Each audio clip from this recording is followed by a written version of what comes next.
Hello friends, ಗುತ್ತು ಚಾನಲ್ಗೆ ಸ್ವಾಗತ. ಈಗ ಗಂಟೆ ಆಯಿತು 6 ಗಂಟೆ. ನಾವು ಹೊರಟಿದ್ದೇವೆ ಫುಜೇರೋ.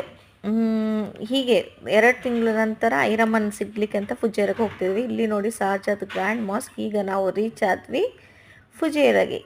ಫುಜೇರೋದಲ್ಲಿ ಯಾರಿದ್ದಾರೆ? ನಮ್ಮ ಪುಟಾಣಿ ಐರಮ್ಮ. ನೋಡಿ ಐರಮ್ಮ ಎಷ್ಟು ದೊಡ್ಡದಾಗಿದೆ. 2 ತಿಂಗಳಲ್ಲಿ ಎಷ್ಟು ಮಾತಾಡ್ತದೆ, ಎಷ್ಟು ಕಾರ್ಬಾರ್ ಮಾಡ್ತದೆ ಅಂತ ಈ ವಿಡಿಯೋದಲ್ಲಿ ನೀವು ನೋಡ್ಬೋದು. ಫುಟ್ಬಾಲ್ ಹೊಡಿತದೆ, ಮಾತಾಡ್ತದೆ, ಆಟಾಡ್ತದೆ. ಇದು ನೆಕ್ಸ್ಟ್ ಡೇ ಸಂಜೆ ನಾವು ಮಕ್ಕಳೆಲ್ಲ ಫೋರ್ಸ್ ಮಾಡಿದ್ರು ಬೀಚಿಗೆ ಹೋಗುವಂತ. ಹಾಗೆ ನಾವು ಬಂದ್ವಿ ಫುಜೇರೋದ ಅಂಬ್ರೆಲ್ಲಾ ಬೀಚಲ್ಲಿ. ಇಲ್ಲಿ ನೋಡಿ 3 ಮಕ್ಕಳು ಸಹ ಮಣ್ಣಲ್ಲಿ ಉಳ್ಳಾಡ್ತಿದ್ದಾರೆ ಬೀಚಿಗೆ ಬಂದು. ಖುಷಿಯೇ ಖುಷಿ 3ರಿಗೆ ಸಹ. ಇಲ್ಲಿ ಸಿಕ್ಕಿತ್ತು ನನಗೆ ಕುಂತಿ ಮೀನು, ಅದನ್ನು ನಾನು ಐರಮ್ಮನಿಗೆ ತೋರಿಸ್ತಾ ಇದ್ದೇನೆ. ಈ ವಿಡಿಯೋ ನಿಮಗೆ ಇಷ್ಟ ಆದರೆ ಫ್ರೆಂಡ್ಸ್ ಪ್ಲೀಸ್ ಲೈಕ್ ಮಾಡಿ, ಶೇರ್ ಮಾಡಿ, ಸಬ್ಸ್ಕ್ರೈಬ್ ಮಾಡ್ಲಿಕ್ಕೆ ಮರೆತು ಬಿಡಬೇಡಿ. ಸಬ್ಸ್ಕ್ರೈಬ್ ಬಟನ್ ಒತ್ತಿದ್ರೆ ಇನ್ನೂ ಸಹ ನಿಮಗೆ ದುಬೈದು ವೀಡಿಯೋಸ್ ಎಲ್ಲ